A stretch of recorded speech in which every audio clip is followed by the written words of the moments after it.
Hello students, welcome to Biomentors classes online. Today we are going to discuss the next topic in our chapter ray optics and optical instruments. और आज जो हम लोग topic discuss करने वाले हैं वो है बेटा मैग्निफिकेशन. सो हम लोग लेटरल मैग्निफिकेशन डिस्कस कर चुके हैं और आज जो हम लोग स्टार्ट करेंगे वो करेंगे लॉन्गिट्यूडनल मैग्निफिकेशन से. सो आप लोग हेडिंग डाल लीजिए बेटा लॉन्गिट्यूडनल मैग्निफिकेशन. लेटरल मैग्निफिकेशन का हम लोगों को फॉर्मूला वगैरह सब कुछ याद होना चाहिए, है ना. लॉन्गिट्यूडनल मैग्निफिकेशन हम लोग स्टार्ट कर रहे हैं, लेकिन उससे पहले एक बार लेटरल मैग्निफिकेशन. सो लेटरल मैग्निफिकेशन में क्या हुआ था बेटा, उसे हम लोगों ने एम से डिनोट किया था जिसकी वैल्यू -v/u, या फिर हम लोग लिख रहे थे height of image upon height of object. ये बेसिक हम लोगों ने पढ़ा हुआ है. इसके अलावा हम लोगों ने एक और चीज पढ़ी हुई है, वो है आपका मिरर फॉर्मूला 1/v प्लस का 1/u बराबर का 1/f. ठीक है. हालांकि अब देखो आज के लेक्चर में हम लोग इस पे भी डिस्कशन करने वाले हैं और आज के लेक्चर में हम लोग न्यूमेरिकल नहीं कर पाएंगे, लेकिन हाँ आने वाला जो लेक्चर रहेगा वो टोटली न्यूमेरिकल बेस्ड रहेगा. So be prepared for numericals also. तो जितना लेक्चर हुआ है अभी, जैसे हम लोगों ने प्लेन मिरर में तो directly hand to hand numerical कर लिए थे, लेकिन जो स्फेरिकल मिरर का कॉन्सेप्ट चल रहा है उसमें हम लोगों का आज लेक्चर नंबर, टोटल देखा जाए तो लेक्चर नंबर 4 है, लेकिन स्फेरिकल मिरर का लेक्चर नंबर 2 है. तो पहले लेक्चर में हम लोगों ने स्फेरिकल मिरर में जितनी पॉसिबल थी थियरी उसको कवर किया है. अब सेकंड लेक्चर में हम लोग उसी से रिलेटेड आगे बात कर रहे हैं. स्फेरिकल मिरर का सेकंड लेक्चर है, ठीक है. तो इसमें हम लोग मैग्निफिकेशन को खत्म करेंगे, उसके बाद में अलग अलग पोजीशन पे किस प्रकार से इमेजेस बनती है उसको देख लेंगे और कोशिश करेंगे कि हम लोग वेलोसिटी वाला कॉन्सेप्ट आज में ही कवर कर लें, ठीक है.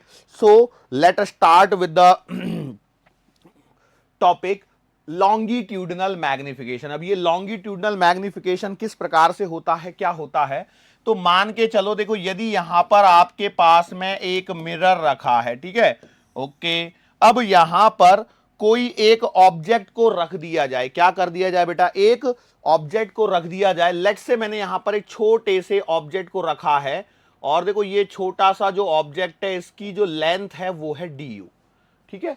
ये du इसकी लेंथ है ऑब्जेक्ट की और this is at a distance u from the mirror. अब इसकी जो इमेज बनेगी, लेट्स से इसकी जो इमेज बनेगी, देखो कहीं यहां पर मैंने इसकी इमेज को बना दिया और ये जो डिस्टेंस है वो मैंने मान ली है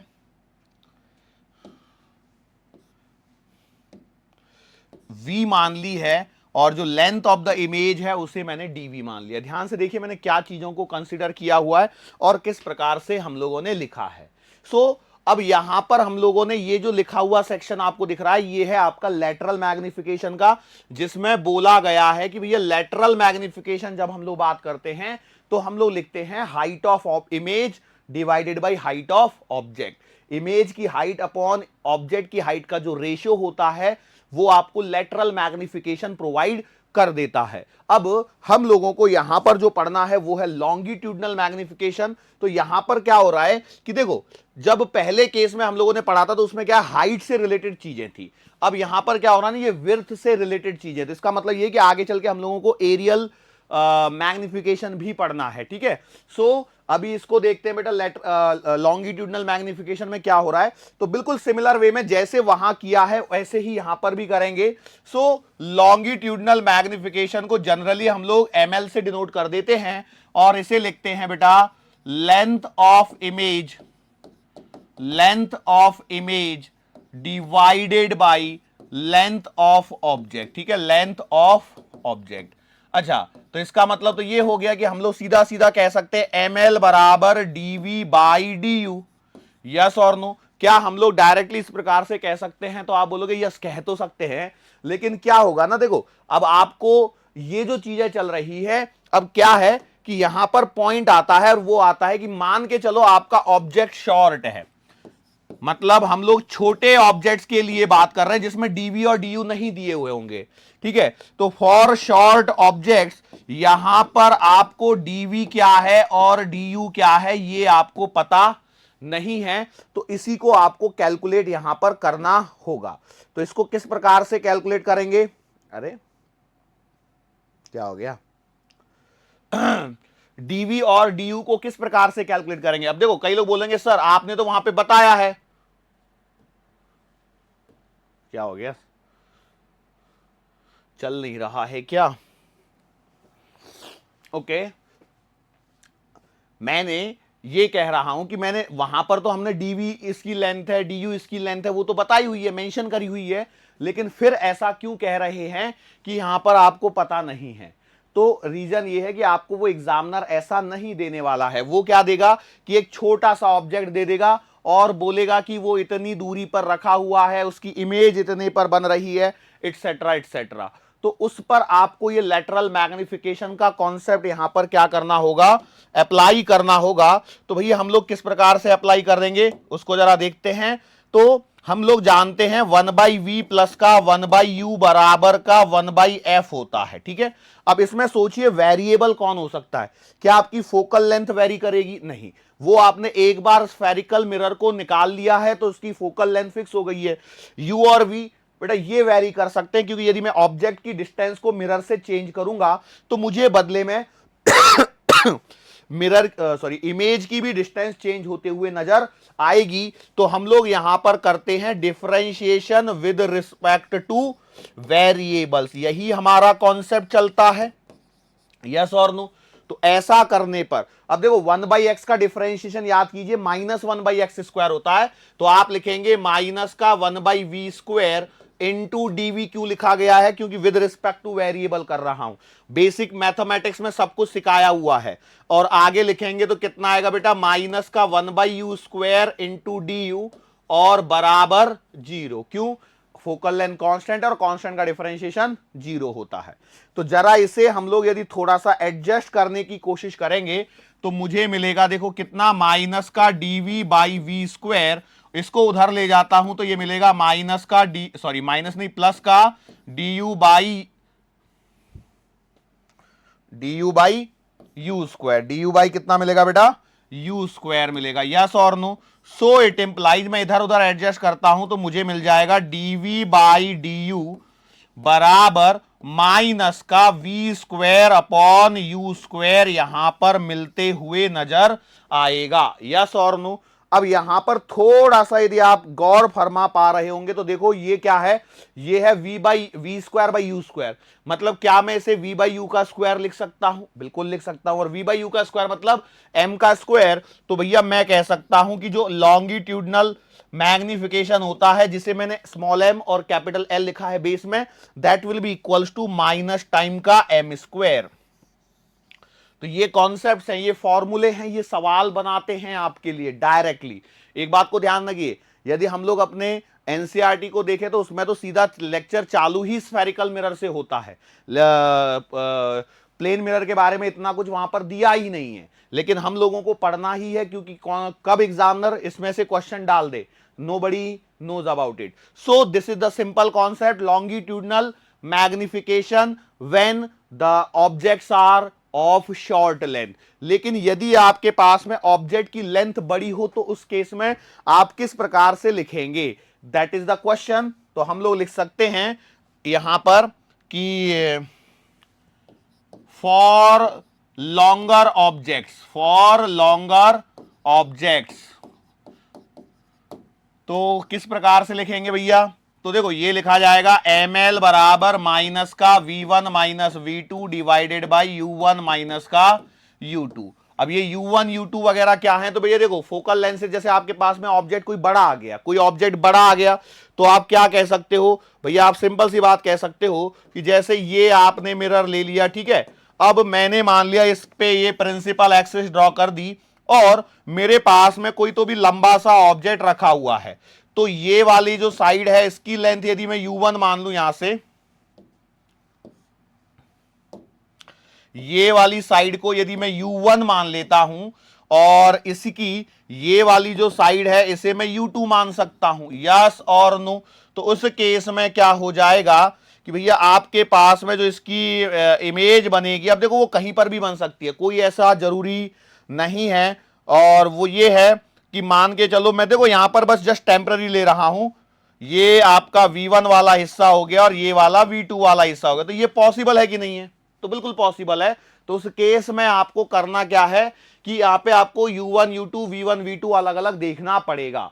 मतलब यहां पर एक बात समझ लीजिए, आपको क्या गिवन रहेगा, लेंथ ऑफ ऑब्जेक्ट गिवन रहेगी। तो लेंथ ऑफ ऑब्जेक्ट यदि गिवन है तो इसका मतलब आपको u2 माइनस u1 गिवन है। ठीक है, एक पॉइंट और गिवन रहेगा आपको, one end of object is situated, ऐसा लिखा हुआ मिलेगा जनरली। मतलब उसका एक सिरा यहां पर सिचुएटेड है। इसका मतलब क्या हो जाएगा कि आपको उससे u1 के बारे में सोचना है, तो यहां से आपको u1 मिल जाएगा। ठीक है, अब इतना डेटा वो है जो आपको एग्जामिनर देगा, और साथ में देगा बेटा फोकल लेंथ भी देगा। क्यों देगा focal length? F will be also given, क्योंकि आप इससे पूरा डेटा सॉल्व कर सको। इससे कैसे सॉल्व करना है? तो बेटा आपको u1 से मिलेगा v1 और u2 से मिलेगा v2। सर जी एक प्रश्न हमारे मन में अभी भी है, u2 कहां है? तो बेटा लेंथ ऑफ ऑब्जेक्ट आपको दे रखी है, मतलब वो u2 माइनस u1 है, तो वहां से आपको u2 भी मिल जाएगा। देखो सवाल में ये करने का तरीका मैं बता रहा हूं, अभी मैं कोई पर्टिकुलरली क्वेश्चन को सॉल्व नहीं कर रहा हूं, but yes I will be solving the question, then you will realise कि हाँ भाई ये सारी चीजें पॉसिबल हैं। क्लियर हुई ये वाली बात? श्योर है? ओके, तो ये लॉन्गर ऑब्जेक्ट्स के लिए आपको इस प्रकार से काम करना रहेगा। अब यहां से आगे हम लोग बढ़ते हैं, तो हमारे पास में पॉइंट आता है और उसे हम लोग कहते हैं एरियल मैग्निफिकेशन। क्या कहते हैं बेटा? एरियल मैग्निफिकेशन यहां पर कहने वाले हैं। अब ये एरियल मैग्निफिकेशन क्या कहता है? एरियल मैग्निफिकेशन कहता है कि हमारे पास में लेट से एक ऑब्जेक्ट है, हमारे पास में एक ऑब्जेक्ट है जिसकी जो हाइट है वो है बेटा h, और इसकी जो विड्थ है वो है, इसकी विड्थ है b। ठीक है, विड्थ कितनी दे दी? b। तो इसका मतलब इसका जो एरिया ऑफ ऑब्जेक्ट जो लिखा जाएगा वो आपके पास में आएगा कितना? AO बराबर b इंटू एच। बोलो यस और नो? तो आपने बोला सही बात है सर जी। अब क्या हो रहा होगा कि इस h और b के करस्पॉन्डिंग में, h और b के करस्पॉन्डिंग में आपको क्या मिलेंगी? आपको मिलेंगे इमेजेस मिलेंगी। उनकी क्या मिलेंगी? इमेजेस मिलेंगी। तो जो इमेजेस मिलेंगी, तो मैंने बोला कि भैया इमेज के लिए जो हाइट है वो है h डैश, और जो विड्थ है वो है आपके पास में b डैश, वो है आपके पास में b डैश। तो देखो अब हम क्या कहते हैं कि भाई सिंपल सी बात है कि हमें जो मिलने वाला है, हमें जो मैग्निफिकेशन मिलने वाला है वो किस प्रकार से मिलेगा? बताओ बताओ, सोचो और बोलो, सोचो और बोलो। सर इसमें हम लोग कैसे सोचें? सिंपल सी बात है, आपको कॉन्सेप्ट लगा देना है। किसका? लेटरल मैग्निफिकेशन जो हमने सीखा है उसी का कॉन्सेप्ट आपको लगा देना है। तो उसका जब कॉन्सेप्ट आप लगाओगे तो आपको ऑब्जेक्ट के लिए जो हाइट है उसका एक फॉर्मूला मिल जाएगा, और जो विड्थ है उसका भी एक फॉर्मूला मिल जाएगा, और इस बेसिस पर आप इन सारी चीजों को कह पाओगे। जैसे हम लोग कहेंगे लेटरल मैग्निफिकेशन के कॉन्सेप्ट से, from lateral magnification, from lateral magnification. ठीक है, तो आपके पास में इस प्रकार से ही ऑब्जेक्ट रखा हुआ होगा, तो आप किस प्रकार से करोगे उन चीजों को? तो भाई सिंपल सी बात है, यहां पर h डैश बराबर जो आएगा वो आएगा v by you into H, और b डैश बराबर जो आएगा वो भी आएगा v by you into b। तो आप एरिया ऑफ इमेज निकालोगे b डैश h डैश बराबर v by you into b, और बेटा v by you into H. तो इसका मतलब आपको मिलेगा a इंटू आई बराबर v बाई यू का whole square into b into h. यहां पर देखिए b इंटू एच का मतलब क्या है? a नॉट है। So you will be getting A I बराबर v बाई यू का whole square into area of object. क्या ये बात समझ में आई? सिंपल है, ए आई बराबर v by u the whole square into a naught. अब यहां पर यदि मैं बात करता हूं तो आपका जो एरियल मैग्निफिकेशन है जिसे मैं कह रहा हूं, एरियल मैग्निफिकेशन की यदि मैं बात करता हूं तो वो आएगा कितना, स्मॉल एम ऑफ एरिया, वो आएगा बेटा ए आई अपॉन ए नॉट, और जो लिखा जाने वाला है वी बाई यू का होल स्क्वायर। बोलो क्या ये सिंपल सिंपल से कॉन्सेप्ट है, सिंपल सिंपल से सवाल है, या कोई ज्यादा डिफिकल्टी वाली बात है इसमें? इनमें बिल्कुल डिफिकल्टी नहीं होती है, यदि आप ध्यान से देखो तो बहुत ही इजीली इन्हें डील किया जा सकता है। क्या इसमें किसी को कोई परेशानी है? अब देखो हमें वेलोसिटी ऑफ इमेजेस का कॉन्सेप्ट भी पढ़ना है, लेकिन वेलोसिटी ऑफ इमेजेस बताने से पहले मैं कुछ और बेसिक चीजें पहले कवर कर लेता हूं। वो क्या है? वो है बेटा कि आपकी इमेज का फॉर्मेशन किस प्रकार से कहां पर रखने पर होता है, पहले इन चीजों को डिस्कस कर लेते हैं, ठीक है? तो उसको डिस्कस करने से पहले कुछ न्यूमेरिकल अप्रोच मैं आपको बताना चाहूंगा। वो ये है कि अब अभी आपके पास में एक फॉर्मूला अवेलेबल है, वो क्या है? Mirror formula. मिरर फॉर्मूला, कई लोग इंतजार कर रहे होंगे न्यूटन फॉर्मूला भी आएगा। यस बेटा, न्यूटन का फॉर्मूला यहां पर फिर से देखने को मिलेगा, लेकिन वो अभी समय है। वैसे मैं बता दूं वो होता है x1 इंटू x2 बराबर एफ स्क्वायर। सर ये x1 x2 क्या है? Distance of object from the focus and distance of image from the focus, और f आपकी फोकल लेंथ है। तो ये कॉन्सेप्ट है, इसको आपको याद रखना है, हालांकि मैं कराने वाला हूं उस पर सवाल। चलो तो किस प्रकार से होगा मिरर फॉर्मूला? तो बेटा मिरर फॉर्मूला कहता है मुझसे 1 बाई वी बरा सॉरी 1 बाई वी प्लस का 1 बाई यू बराबर 1 बाई एफ, ठीक है? इतना तो मैं जानता हूं। अब इससे कुछ फॉर्मूले डिराइव कर रहा हूं मैं। वो क्या कर रहा हूं कि बेटा 1 बाई वी को लिखा जा सकता है 1 बाई एफ माइनस का 1 by u, so it implies 1 by v will be equals to u into f, और क्रॉस मल्टीप्लाई करोगे तो u माइनस का f। तो बेटा यहां पर देखिए रेसिप्रोकल लेंगे तो आपको मिलेगा u into F upon you minus का f। ये एक काम का फॉर्मूला है ये क्या है?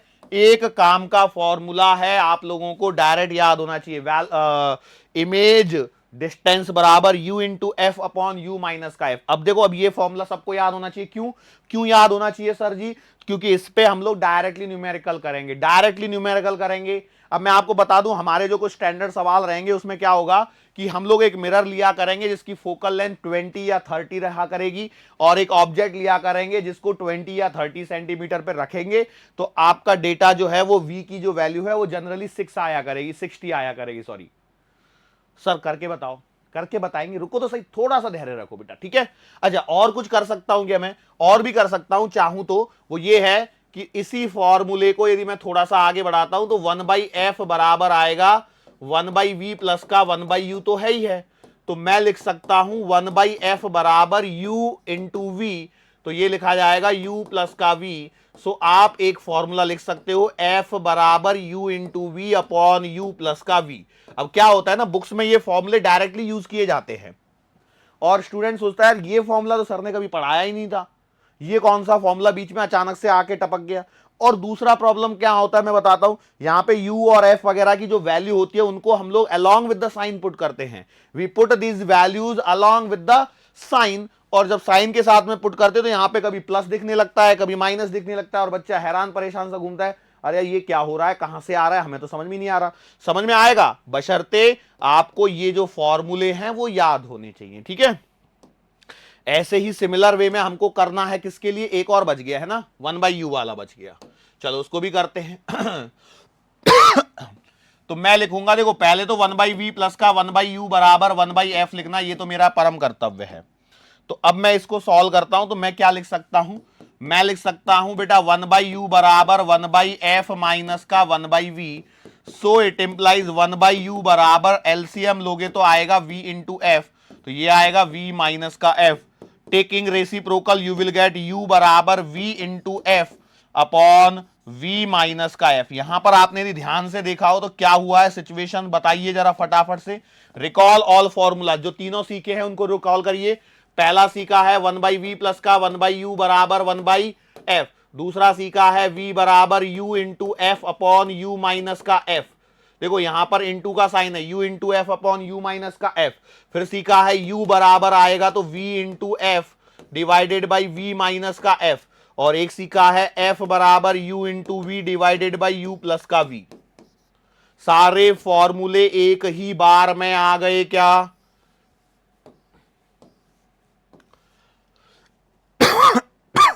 बोलो, अब इस पे सवाल करवाना है मेरे को, बस सवाल करवाने। सर करवाने हैं ऐसा कहने के बजाय तो फटाफट से करवाई दो। रुको थोड़ा सा और रुको, ठीक है। चलो, सो हम लोग यहां तक पहुंच चुके हैं।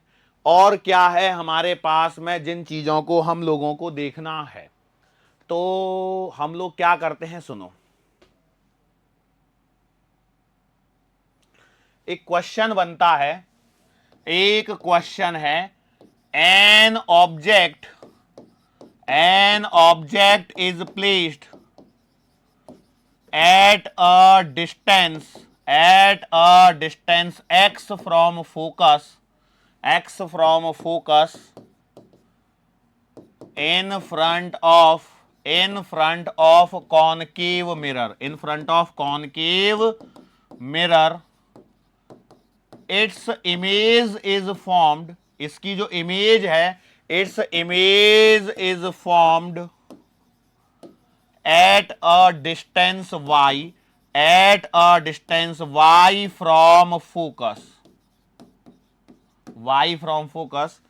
if focal length is L, यदि आपकी फोकस लेंथ f है, फाइंड रिलेशन। ये जो क्वेश्चन लिखा है ना मैंने, ये जो क्वेश्चन लिखा है यही आपका न्यूटन्स रिलेशन है, ठीक है, न्यूटन का मिरर फॉर्मूला है, ठीक है। चलो फटाफट से इसको करके बताओ, जैसा आप उचित समझे उसको करिए, फटाफट से करिए। कितनी जल्दी आप कर पा रहे हैं देखो, बताओ। ओके, कर लिया सब लोगों ने। रिलेशन तो मैंने बता दिया था, तो आपको परेशानी तो नहीं होनी चाहिए, ठीक है। तो आप लिखेंगे 1/v प्लस का 1/u बराबर 1/f, ठीक है। अब यहां पर जो परेशानी है वो किस प्रकार की परेशानी आपके सामने है, क्या ये आप पहचान पा रहे हैं या नहीं पहचान पा रहे? परेशानी बेटा ये है यहां पर कि आपके पास में जो ऑब्जेक्ट वगैरह दिए गए हैं उसमें सिचुएशन को प्रॉपरली मेंशन नहीं किया गया है, कि ऑब्जेक्ट एग्जैक्टली कहां रखा गया है। तो बेसिकली यहां पर होता यह है कि हम लोग जो ऑब्जेक्ट को रखते हैं वो सेंटर ऑफ कर्वेचर के भी पीछे रख देते हैं और रियल इमेज को फॉर्म करवाते हैं, ठीक है। यदि नहीं दिया गया है तो आपको ये सब कंडीशन माननी पड़ेंगी। मतलब होने वाला ये है कि जो आपकी ऑब्जेक्ट की डिस्टेंस होती है वो तो पोल से ली जानी है, तो पोल से ली जानी है तो ये आएगी बेटा माइनस का u प्लस का, सॉरी u काय को ले रहा हूं, u तो मैं लिख ही रहा हूं, x प्लस का f। सर जी x प्लस का f कहां से आया? तो जरा सोचिए, यदि मेरे पास में ये मिरर है और यहां पर फोकस है, ठीक है, मैंने बोला कि भैया यहां पर इसकी एक ऑब्जेक्ट रखा है और ये वाली डिस्टेंस उसने x बोली है। फिर मैं कहता हूं कि भैया यहां पर उसकी इमेज बनी है तो ये वाली डिस्टेंस मैं y मान लेता हूं, बराबर है। तो अब यहां पर सोचिए कि जो u लिखा जाएगा क्या वो -x प्लस f लिखा जाएगा या नहीं लिखा जाएगा, क्योंकि ये डिस्टेंस तो f रहेगी। यस और नो? तो आपने बोला सही बात है। सिमिलर वे में v के बारे में यदि आप सोचते हो तो v आएगा बेटा माइनस का y प्लस का f। बोलो यस और नो? तो आप बोलो सही बात है। और जो f रहेगा वो भी -f ही रहेगा, ठीक है। तो कई बार अब देखो हम लोग क्या कर देते ना, कई जगह आपको ऐसा देखने को मिलेगा कि तीनों के साइन लिए ही नहीं है। क्यों नहीं लिए? क्योंकि वो कटने वाले हैं। जैसे therefore you can write 1 minus times y plus का f प्लस का 1 टाइम्स x प्लस का f बराबर 1/f, और ये भी माइनस, बराबर है। तो अब यहां पर देखिए ये माइनस माइनस माइनस कट जाता है, तो कई जगह बुक्स में आपको लिखा हुआ नहीं मिलता है कि ये माइनस आया है, तो आपको कंफ्यूज होने की जरूरत नहीं, चीजें वही हैं। बोलो अब क्या करें? मैं इसको यदि सॉल्व करता हूं तो f बराबर u इंटू वी आता है, तो आप लिखोगे x प्लस का f इंटू वाई प्लस का f divided by x plus का f और प्लस का y प्लस का f। बोलो यस और नो? तो आपने बोला सही बात है। अब इसको जरा सॉल्व करना है, तो मैं अगले पेज पे चला जाता हूं। ओके, तो मुझे मिलने वाला है एफ बराबर, बार बार देखना पड़ेगा इसमें, है ना, एक्स को मल्टीप्लाई करोगे तो आपको मिलेगा एक्स वाई प्लस का एक्स एफ प्लस का वाई का जब आप मल्टीप्लाई करोगे तो सॉरी एफ का मल्टीप्लाई करोगे तो मिलेगा एफ वाई प्लस का F square, f y plus का एफ स्क्वायर। डिनोमिनेटर में जरा आके देखो क्या सिचुएशन है बेटा, एक्स प्लस वाई प्लस का 2f मिलेगा, ठीक है, एक्स प्लस वाई प्लस का x plus y plus 2f, yes और नो?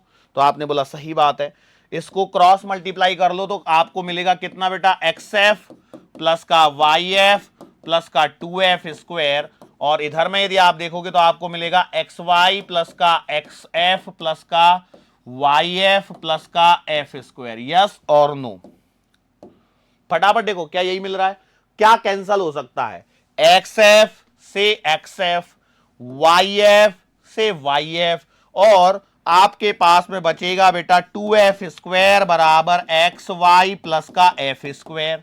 बोलो यस और नो?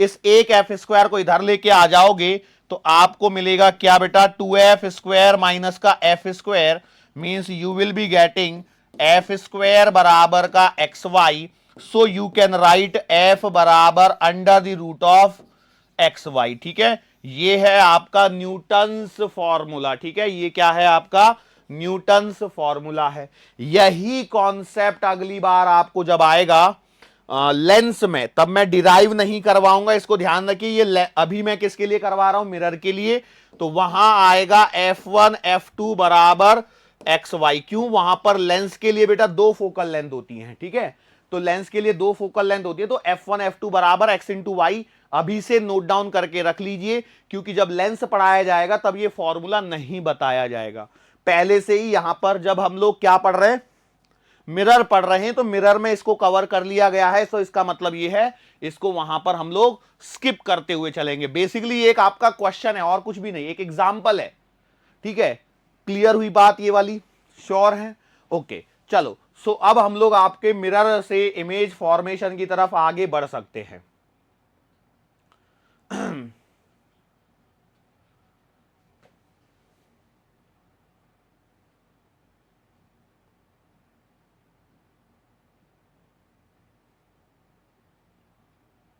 मिरर इमेज फॉर्मेशन आ गया, तो भैया सबसे पहला देखो, पहला जो केस दिया गया है कॉनकेव मिरर के लिए दिया गया है, जब आपका ऑब्जेक्ट इंफिनिटी पे प्लेस है। तो देखो क्या होता है, अब यहां पर मैं आपको डायरेक्टली बता के दे रहा हूं, लेकिन आपको घर पे एक बार जाके खुद से बनाने भी हैं।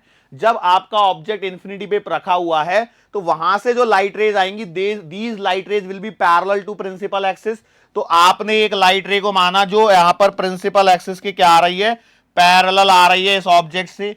अब देखो after the reflection from mirror it will pass through a focus, तो ये यहां से एक गुजार दी, ठीक है, ऐसे ही सिमिलर वे में एक यहां से आई पैरेलल और ये भी यहां पर गुजार दी, तो ये यहां पर आपकी क्या बन गई है, इमेज बन गई है। तो भैया जब मैंने ऑब्जेक्ट को कहां रखा है, इंफिनिटी पर, ऑब्जेक्ट को कहां रखा है, इंफिनिटी पर रखा है, तो हमारी जो इमेज बनती है वो कहां बनती है, फोकस पर। तो when object is at infinity, image will be formed at what, focus। पहला पॉइंट, इमेज कहां बनेगी, फोकस पर बनेगी। ये इमेज जो होगी वो कैसी होगी, तो भैया इसमें ध्यान रखना है, यहां पर वास्तविकता में लाइट रेज मिल रही हैं, और जब रियलिटी में लाइट रेज आपस में मिलती हैं, इंटरसेक्ट करती हैं, तो आपको रियल इमेज मिलती है, ठीक है। तो ये यहां पर आपको रियल इमेज मिलेगी जो कि इन्वर्टेड होगी। अब इन्वर्टेड आपको थोड़ी देर के बाद में समझ में आएगा, इन्वर्टेड मतलब उल्टी बनती है, कैसी बनती है, उल्टी बनती है। सिंस यहां पर ऑब्जेक्ट इंफिनिटी पे रखा है तो इसकी जो साइज है वेरी स्मॉल साइज होती है। किसकी साइज बेटा, इमेज की साइज क्या होगी, बहुत ही छोटी होगी, मतलब हम लोग कह सकते हैं कि हाईली डिमिनिश्ड। और यहां पर जो मैग्निफिकेशन होता है वो क्या आता है, -1 से भी बहुत बहुत छोटा आता है, बहुत छोटा रहता है, क्योंकि बहुत छोटी इमेज बनती है। सो ये आपका बेसिक सा पॉइंट आता है।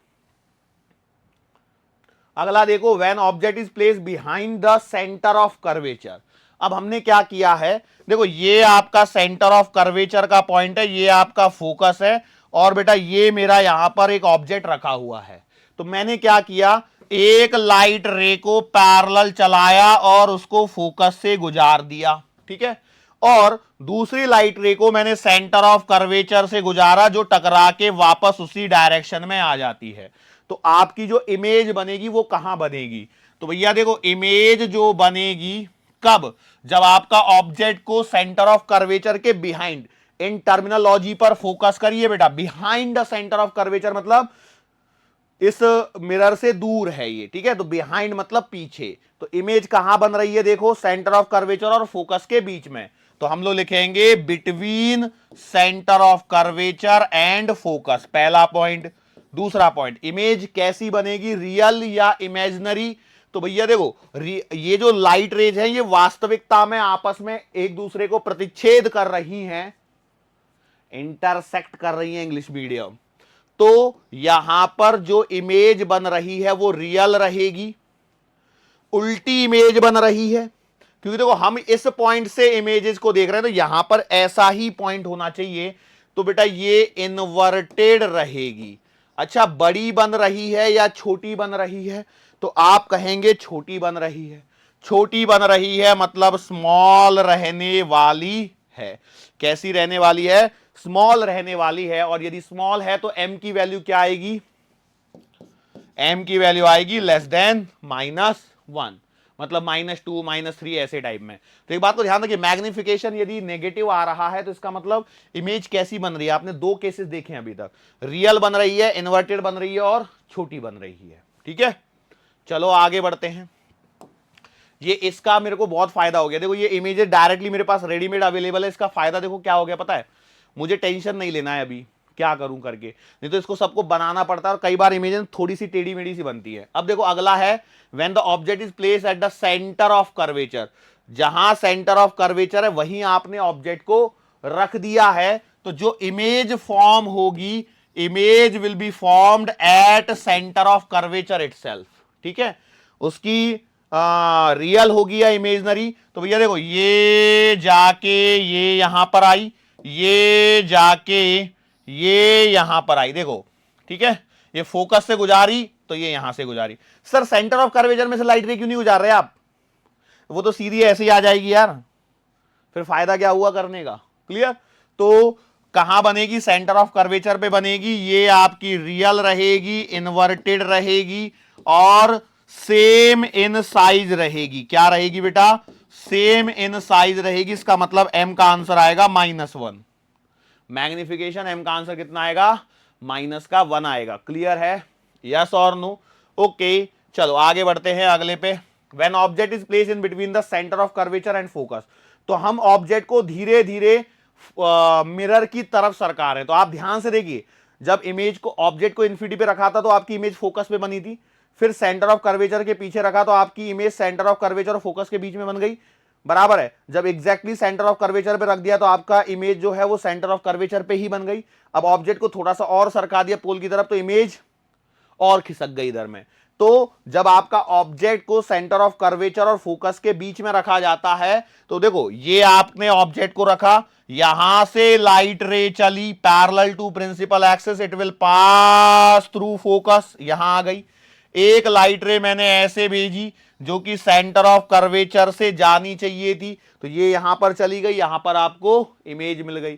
तो जो इमेज बनी है वो कहां बनी है, तो बनी है बेटा beyond centre of curvature, centre of curvature के पीछे बनी है। अच्छा, रियल बनी है या इमेजनरी बनी है, रियल बनी है या इमेजनरी बनी है, क्या आप बता सकते हो। क्लियर, देख लीजिए यहां पर रियल लाइट रियल में कट कर रही है, मतलब आपको रियल मिल रही है, इन्वर्टेड मिल रही है, और बिगर बड़ी मिल रही हैं, बिगर देन ऑब्जेक्ट, ऑब्जेक्ट से बड़ी मिलते हुए नजर आ रही है। जब आप रियल में करके देखेंगे तब आपको समझ में आएगा कि भैया सच में ही यहां पर बड़ी मिलती हैं। तो अब एम मैग्निफिकेशन क्या होगा, तो भैया जो मैग्निफिकेशन आएगा वो ग्रेटर देन -1 आएगा, ग्रेटर देन -1 आएगा। अभी तक क्या हो रहा था, लेस देन आ रहा था, अब यहां से आगे ग्रेटर देन -1 आना चालू हो जाएगा। अब सोचो अब क्या करूंगा अगली बार, अब ऑब्जेक्ट को रख दूंगा फोकस पे, तो इमेज कहां बननी चाहिए, इंफिनिटी पे। देख लो, when an object is placed at focus, तो आपको क्या होगा, इमेज कहां पर बनेगी, तो इमेज बनेगी एट इंफिनिटी, रियल बनेगी, इन्वर्टेड बनेगी, वेरी बिगर, काफी बड़ी बनेगी। ये कुछ खास बात है। अब देखो ये जो फोकस वाला होता है उसको हम लोगों को क्या रखना पड़ता है, याद रखना पड़ता है, और m की value very very greater than -1। अब क्या करेंगे, अब ऑब्जेक्ट को और थोड़ा सा आगे सरका लेते हैं, और थोड़ा सा मैं ऑब्जेक्ट को आगे सरका लेता हूं, तो अब क्या हो गया, फोकस और पोल के बीच में, फोकस और पोल के बीच में। तो भैया देखो यहां पर जब आपने एक ऑब्जेक्ट को रखा तो मैंने क्या किया, एक लाइट निकाली, लाइट रे सेंटर ऑफ कर्वेचर से, तो ये तो यहीं से वापस लौट गई, एक लाइट रे। अब देखो आप बोलोगे sir light coming parallel to principal axis passes through focus, तो ये ऐसे निकाल दो, ठीक है, कोई दिक्कत नहीं है। तो अब आप देखोगे ये तो कहीं मिल नहीं रही होंगी क्योंकि इनकी डिस्टेंस बढ़ती जा रही है, इसका मतलब ये कहीं मिलेंगी पीछे, तो ये देखो पीछे पीछे पीछे, और यहां मिल गई।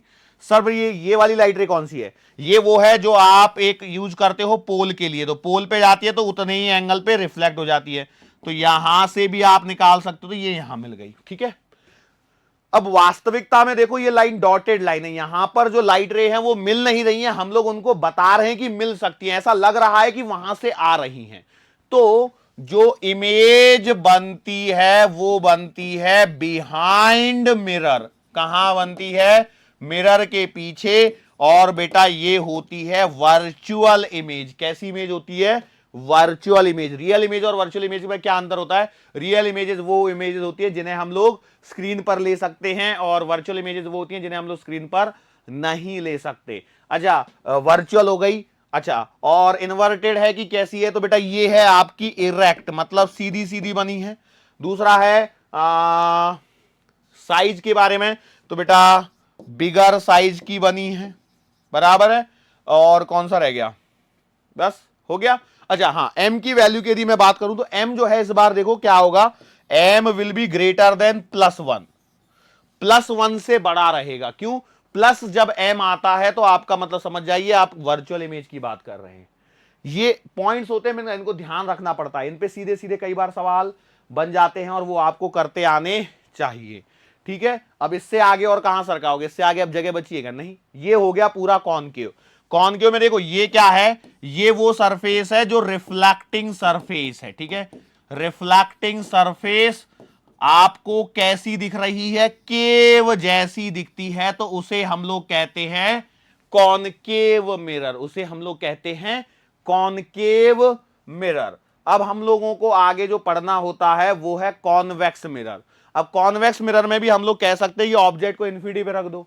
जब आप ऑब्जेक्ट को इन्फिनिटी पे रख भी दोगे तो इमेज तो फोकस पे बनेगी। देखो इस बार रिफ्लेक्टिंग सरफेस देखो कैसा है, ये है आपका रिफ्लेक्टिंग सरफेस, और इस सरफेस को आप देख पा रहे होंगे कैसा है, इस तरह का है।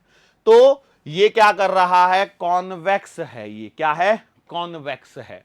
ओके चलो, अब जब आपका ऑब्जेक्ट इन्फिनिटी पे है तो बेटा इमेज जो बननी है वो बननी है एट फोकस। रियल बनेगी कि वर्चुअल बनेगी, तो बेटा इसमें सिंपल सी बात है, अब आपको समझ में आ गया है, वर्चुअल बनेगी। अच्छा इरेक्ट बनेगी, कैसी बनेगी, तो बेटा इसमें इरेक्ट इमेज बनती है, मतलब सीधी इमेज बनती है।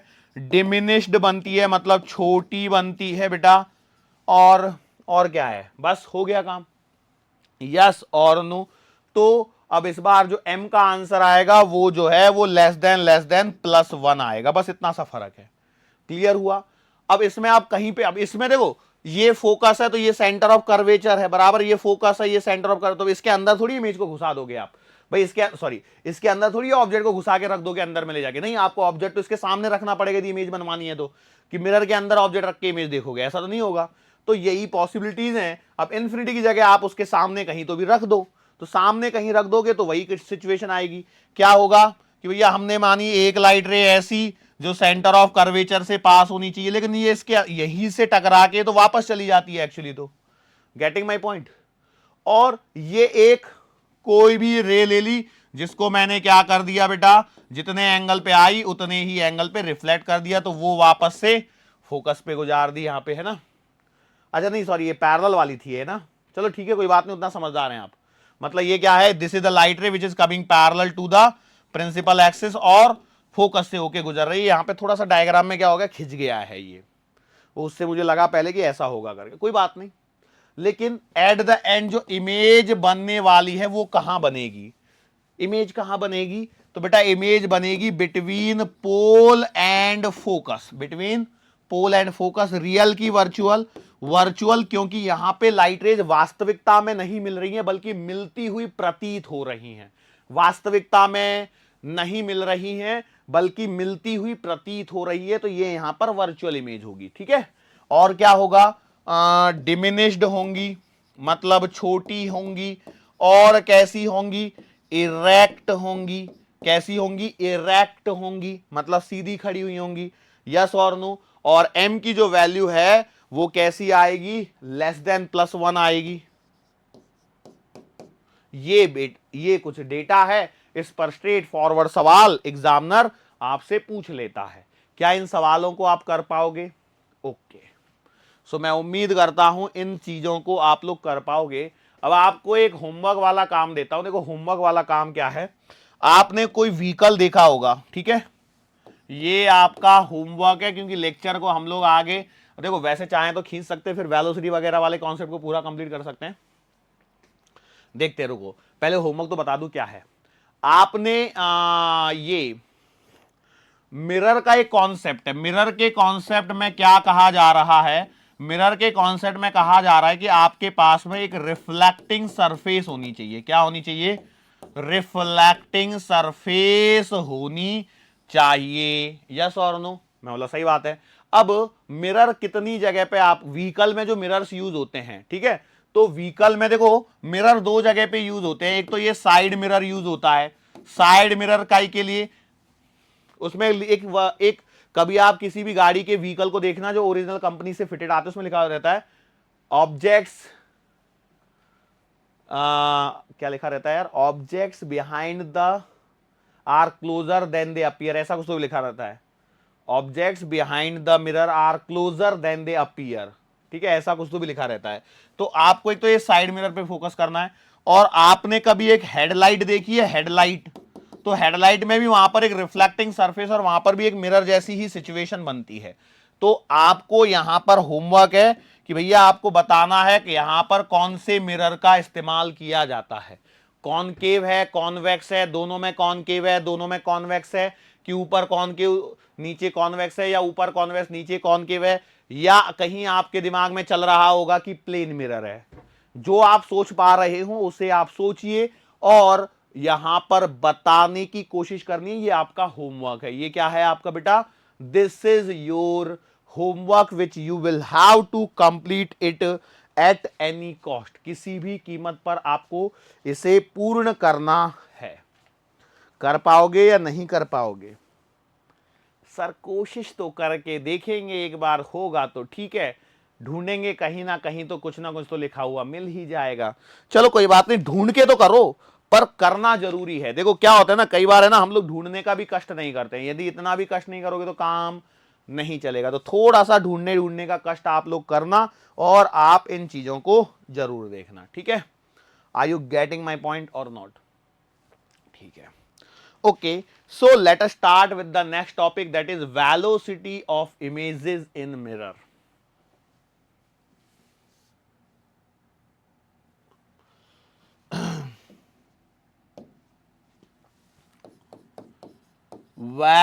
Velocity of images in mirror, ठीक है, ये है यहां पर, ठीक है। अब देखो मेरे पास अभी थोड़ा और समय है, तो मैं एटलीस्ट एक छोटी सी हेडिंग को तो भी कम से कम कंप्लीट कर सकता हूं। कॉन्सेप्ट हम लोग सीख लेंगे, velocity of images in mirror, spherical mirror, और इसमें वर्ड लिखना चाहिए, इसको उठा देता हूं, इन स्फेरिकल मिरर्स, ठीक है, स्फेरिकल मिरर्स। अब देखो ये कॉन्सेप्ट मैं पढ़ा जरूर रहा हूं, लेकिन इस पे सवाल का एक्सपेक्टेशन मत रखना। तो सर फिर पढ़ा ही क्यों रहे? पढ़ा इसलिए रहे क्योंकि देखो क्या होता है ना, जो बहुत से विद्यार्थी ऐसे होते हैं जिनकी एक ललक होती है कि हम थोड़ा सा और एक्स्ट्रा सीखें, हम थोड़ा सा और एक्स्ट्रा सीखें, तो हम उन्हें भी निराश नहीं करना चाहते कि उन्हें कुछ एक्स्ट्रा नहीं पढ़ाया गया है। तो इसलिए हम उनके लिए, उन सब के लिए उन सारी बेसिक बेसिक चीजों को हम लोग यहां पर कवर करवा रहे हैं। तो वो एक्स्ट्रा चीजें हैं यहां पर, ठीक है। लेकिन मेनली मैं आपको बता दूं, इतने डिफिकल्ट लेवल के सवाल नहीं आते। जनरली वो आपका 1/v + 1/u बराबर 1/f से ही आपको खिलाते हैं, और उसी में हम लोग परेशान घूमते रहते हैं। तो ये रिफ्लेक्शन तक के टॉपिक की बात चल रही है। उसके बाद तो अभी रिफ्रैक्शन बाकी है, बहुत बड़ा सेक्शन, वही सबसे बड़ा सेक्शन है इस चैप्टर में, ठीक है। So velocity of images in spherical mirror. तो किस प्रकार से हमारे पास में कॉन्सेप्ट बनता है, तो देखिए, मान के चलो ये है आपका एक स्फेरिकल मिरर, ठीक है। मैंने बोला लेट से यहां पर है इसका फोकस और यहां पर है इसका सेंटर ऑफ कर्वेचर, और मैंने एक ऑब्जेक्ट को यहां पर रख दिया है, ठीक है। So this is the distance u। अब एक बात बताओ जरा इसको देख के कि आपका जो ये बनेगी, ये ऑब्जेक्ट है बेटा, ये आपका ऑब्जेक्ट o है, ठीक है, ये यहां रखा है u पे। अब इसकी जो इमेज बन रही होगी वो कहां बन रही होगी, कहां बनेगी image? When the object is kept beyond the centre of curvature, then your image is formed between the focus and centre of curvature. बराबर है क्या? तो आपने बोला सही बात है। जब ये यहां पहुंच जाएगा तो इसकी इमेज यहां पहुंच जाएगी। मतलब अभी के लिए यदि मैं बात करूं, so this is your distance v। अब मैंने माना आफ्टर टाइम t या dt समय के पश्चात ये कहीं मूव करते करते यहां पहुंच गया, ठीक है। देखो ये इधर में मूव कर गया है ना, मैंने क्या बोला, this is moving towards this direction. तो क्या होगा, इसकी जो इमेज है ना वो इधर की तरफ मूव करेगी। बोलो यस और नो। तो मैं इसको जरा थोड़ा सा लिख देता हूं, नोटेशन दे देता हूं। क्या है, ये आपका पहली सिचुएशन है o, और ये है आपकी बाद की सिचुएशन o'। ये आपकी पहली सिचुएशन है आई, और ये है आपकी बाद की सिचुएशन i'। क्यों? जब आपका object towards the centre of curvature या टुवर्ड्स द फोकस चल रहा होता है, तो इमेज जो है वो फोकस से इंफिनिटी की तरफ चलती है। क्यों? याद करो, जब आपका ऑब्जेक्ट इंफिनिटी पे रखा है तो इमेज फोकस पे बनेगी। उधर से ऑब्जेक्ट सरकते आया beyond the centre of curvature, जब ऑब्जेक्ट रहता है तो image is form between the centre of curvature and focus.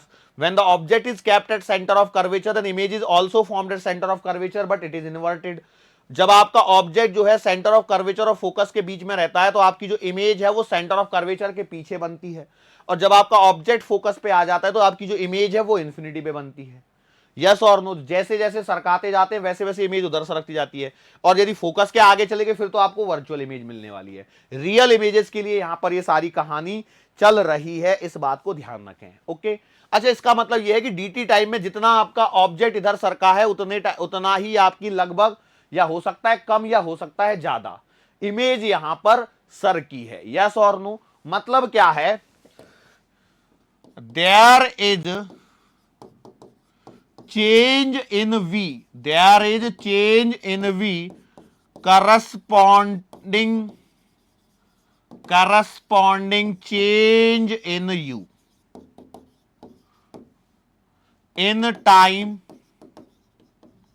dt। बोलो यस और नो? यही कॉन्सेप्ट है कि नहीं? मैंने क्या बोला, there is change in v corresponding change in u इन टाइम dt। dt टाइम में जो u में चेंज आ रहा है उसके कारण v में भी चेंज आ रहा है, ठीक है। पहली बात ये हो गई। दूसरा इंपॉर्टेंट पॉइंट जो यहां पर आपको ध्यान रखना है वो ये रखना है कि हम लोग जो कॉन्सेप्ट सीख रहे हैं वो सीख रहे हैं parallel to principal axis motion में। Parallel to principal axis motion करवा रहा हूं मैं, खड़ी मोशन नहीं करवा रहा हूं। उसका कॉन्सेप्ट अलग चलेगा, वो सीधा एक सवाल करवा दूंगा ज्यादा से ज्यादा, लेकिन ठीक है करवा दूंगा, उसमें देख लेंगे बाद में उसमें कौन सा आफत टूट रही है, लेकिन अभी आपको इस पे फोकस करना है, ठीक है। ओके, तो इसका मतलब ये हो रहा है कि भैया आप जब dt टाइम में कुछ du कर रहे हो तो उसी dt टाइम में कुछ तो भी dv आपके पास में आ रहा है। ये आपके दिमाग में पॉइंट चला क्या? और यदि ये पॉइंट चल गया है तो बस आप समझ जाइए कि आपको सब कुछ आ गया। सर हमें तो कुछ भी नहीं आया, आप तो बोल रहे हैं आ गया। मैं बताता हूं कैसे। We know, what do we know? Sir, we don't know anything, but I am saying na you know something something. This is your something something, you know this something something. 1 by v plus 1 by u बराबर 1 by f। क्या आप इतना जानते हैं? बिल्कुल जानना ही चाहिए। अब हम लोग क्या कह रहे हैं, इनको डिफरेंशिएट कर देते हैं with respect to time, with respect to time. तो सर कैसे करेंगे, वो तो आपने सिखाया नहीं, तो v और u है, बिल्कुल कर सकते हैं। कैसे? पहले जो गिवन फंक्शन है उसको उसके रिस्पेक्ट में डिफरेंशिएट करिए। मतलब यदि आपसे बोला गया है d by d t of 1 by v, तो भैया आप 1 बाई वी का डिफरेंशिएशन पहले v के रिस्पेक्ट में करिए। तो आप लिखोगे सर जी ये तो माइनस का 1 बाई वी स्क्वायर आएगा और इंटू डी वी आएगा, यदि विद रिस्पेक्ट टू v करना है। लेकिन मैंने बोला dt है तो नीचे dt और डाल दीजिए। क्या ये पॉइंट समझ में आया है? ये पॉइंट समझ में आया है भाई। d by d t of 1 by v कैसे कर रहा हूं, तो आपको थोड़ा सा डिफरेंशिएशन रिकॉलिंग में करवा देता हूं। d by D x of x की पावर n का मतलब होता है n इंटू एक्स की पावर n माइनस 1। और यदि मैं लिखता हूं d by D x of 1 by x, तो इसका मतलब क्या है बेटा, इसका मतलब है x की पावर माइनस 1 की बात चल रही है, तो आप लिखोगे माइनस 1 इंटू एक्स की पावर माइनस 1 माइनस 1, मतलब माइनस 1 इंटू एक्स की पावर माइनस 2, मतलब माइनस 1 अपॉन एक्स स्क्वायर। ये कहानी है जो यहां पर दोहराई जा रही है। ठीक है, ये समझ में आया। तो 1 बाई वी का डिफरेंशिएशन यदि v के रिस्पेक्ट में करता तो माइनस का 1 बाई वी स्क्वायर लिखा जाता। ठीक है, तो उसके आगे dv बाई dt क्यों है, क्योंकि फंक्शन अलग है इसके लिए। तो इसका मतलब यह है कि आप इसको अभी डिफरेंशिएट करना समझ चुके हो। सर पिछली बार ही बता देते तो अच्छा नहीं रहता था क्या? क्योंकि देखो ये सारी चीजें हम लोग बहुत बार कर चुके हैं, लेकिन फिर भी क्या होता है, जो कुछ कोई नया जुड़ता है तो उसे परेशानी होती है, तो हम बीच बीच में बताते भी रहते हैं। ऐसा तो है नहीं कि बिल्कुल छोड़ देते हैं, पर हाँ आपको पता होना चाहिए, ऐसा हम लोग एक्सपेक्ट कर रहे हैं। तो इसे हम लोग लिख सकते हैं बेटा माइनस का 1 by v square d v by d t और माइनस का 1 by you square d u by d t और बराबर 0। बराबर क्या आ गया? 0। सर फिर आगे, आगे कुछ नहीं। देखिए मैं इसको इसको इधर उधर लेके जाते हैं, तो बेटा मेरे आपके पास में बचेगा 1 बाई वी स्क्वायर बराबर dv बाई डी टी बराबर माइनस का 1 by you square d u by d T. Yes और नो? अब आप यहां पर थोड़ा सा एडजस्टमेंट करेंगे तो आपको मिलेगा dv बाई डी टी बराबर माइनस का v square upon you square into D u by d T. Yes और नो? ये कुछ मिल रहा है? सर ये मिल तो रहा है, लेकिन इसका मीनिंग नहीं समझ में आया। देखो इसका मीनिंग समझो क्या है। du बाई डी टी जो है वो है बेटा change in position of object, change in position of object. Yes और no? Change in position of object in time dt। Yes और नो? आपने बोला सही बात है। और ऐसे ही सिमिलर वे में इसको जरा देखो, dv बाई डी टी क्या है, तो dv बाई डी टी है चेंज इन पोजीशन। क्या है बेटा ये? Change in position of image. किसकी पोजीशन में परिवर्तन की बात चल रही है? इमेज की पोजीशन में, इन टाइम dt। कितने समय में? dt समय में। यस और नो? अच्छा एक बात बताओ, ये जो चेंज आप देख रहे हो वो किसके रिस्पेक्ट में है? ग्राउंड के रिस्पेक्ट में है या मिरर के रिस्पेक्ट में? सर हमें कैसे पता ग्राउंड के रिस्पेक्ट में या मिरर के रिस्पेक्ट में? हमें नहीं मालूम कि सर ये ग्राउंड के रिस्पेक्ट में है या मिरर के रिस्पेक्ट में है। ओ ये तो दिक्कत वाला काम हो गया। तो इस दिक्कत वाले काम को हम लोग करते हैं थोड़ा सा आसान। कैसे? लॉजिकली। सर वो लॉजिक की तो परेशानी, उसे तो ढूंढ रहे हैं हम लोग। देखो बेसिकली क्या है, ये जो सब कुछ आपने किया है इस डायग्राम में, क्या आपने इसी मिरर के रिस्पेक्ट में किया है? क्या आपने इसको कहीं हिलाया है? क्या नहीं। बट क्या वास्तविकता में इस मिरर को चलाया जा सकता है? बिल्कुल। यदि इस मिरर को भी मैं चला देता हूं, यदि इस मिरर को भी मैं चला देता हूं, तो क्या आपकी ऑब्जेक्ट की डिस्टेंस चेंज हो जाएगी? यस। तो क्या उस ऑब्जेक्ट की डिस्टेंस चेंज होने के कारण मेरे इमेज की डिस्टेंस चेंज हो जाएगी? बिल्कुल। मतलब ऑब्जेक्ट अपनी जगह पर रुका रहे और मिरर को ही सिर्फ चलवा दो तो भैया ऑटोमेटिकली यू चेंज हो गया। तो इसका मतलब यह है कि हम लोगों ने जो कॉन्सेप्ट लगाया है डेफिनेटली उसमें जो सब काम किया जा रहा है it must be with respect to mirror. It must be with respect to mirror. It must be with respect to mirror. लेकिन हम लोगों को जो डेटा दिया जाता है वो विद रिस्पेक्ट टू ग्राउंड दिया जाता है। तो इसका मतलब देखो ये कुछ कहानी हमें यहां तक समझ में आ रही होनी चाहिए। तो मैं कह सकता हूं कि भैया आपके पास में क्या मिल गया? आपको मिल गया velocity of image with respect to mirror बराबर minus V square by you square velocity of object with respect to mirror. अरे ये तो ऐसा कुछ फॉर्मूला तो हम लोग पहले भी सीख चुके। प्लेन मिरर में आपने क्या सीखा था उसको यहां पर रिलेट करवा के बता देता हूं मैं अभी। Just wait a minute. आप इसे लिख सकते हो velocity of image with respect to ground minus velocity of mirror with respect to ground बराबर माइनस का we square upon you square और into velocity of object with respect to ground minus velocity of mirror with respect to ground. ये आपके पास में एक छोटा सा प्यारा सा फॉर्मूला आ गया है। यस और नो? अब यहां पर देखो, यदि आप प्लेन मिरर की बात करते हो तो प्लेन मिरर में क्या होता है, यदि आपने यहां पर u डिस्टेंस पर ऑब्जेक्ट रखा है तो भैया इसकी जो इमेज बनती है वो v डिस्टेंस पर यहां पर बनती है। यस और नो? ये ऑब्जेक्ट है, ये इमेज है, और u बराबर v होता है किसके लिए? इस प्लेन मिरर के लिए। इस प्लेन मिरर के लिए क्या कहानी होती है? v बराबर u। तो v बराबर u रख दो यहां पे, v बराबर u रख दो, कट जाएगा तो velocity of image with respect to mirror equals to minus velocity of object with respect to mirror आ गया। मतलब वही प्लेन मिरर का कॉन्सेप्ट आ गया, मतलब वही चीज थी, बस यहां पर एक्स्ट्रा टर्मिनोलॉजी क्या आ गई, माइनस का we square upon you square. यहां पर ध्यान रखना है कि भैया this formula is valid only for the it is valid कहां पर वैलिड है? Only for the components of velocity. Components of velocity along लिखो या लिखो पैरेलल, अलोंग लिखो या फिर क्या लिखो, parallel to principal axis. Along लिखो या पैरेलल लिखो, प्रिंसिपल एक्सिस। प्रिंसिपल एक्सिस के पैरेलल में ही इन फॉर्मूले को आप यूज कर सकते हैं। हर जगह मन में आए वैसे मत कर देना, नहीं तो सब गड़बड़ी हो जाएगी। यस और नो? क्या ये वाली बात आप लोग समझ पा रहे हैं? कॉन्सेप्ट में कोई परेशानी है? ओके, ठीक है। This is the last level जहां तक आपको सवाल एग्जामिनर क्रिएट कर सकता है। इससे ज्यादा डिफिकल्ट लेवल के सवाल वो एग्जामिनर भी समझदार है, वो भी आपको ज्यादा डिफिकल्ट सवाल मेडिकल में नहीं पूछेगा।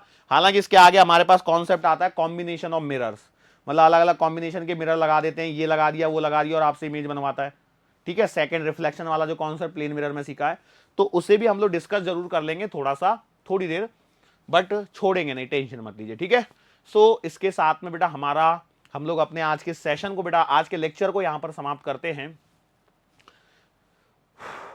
मुलाकात फिर से करेंगे आने वाले अगले लेक्चर के दरमियान। सो तब तक के लिए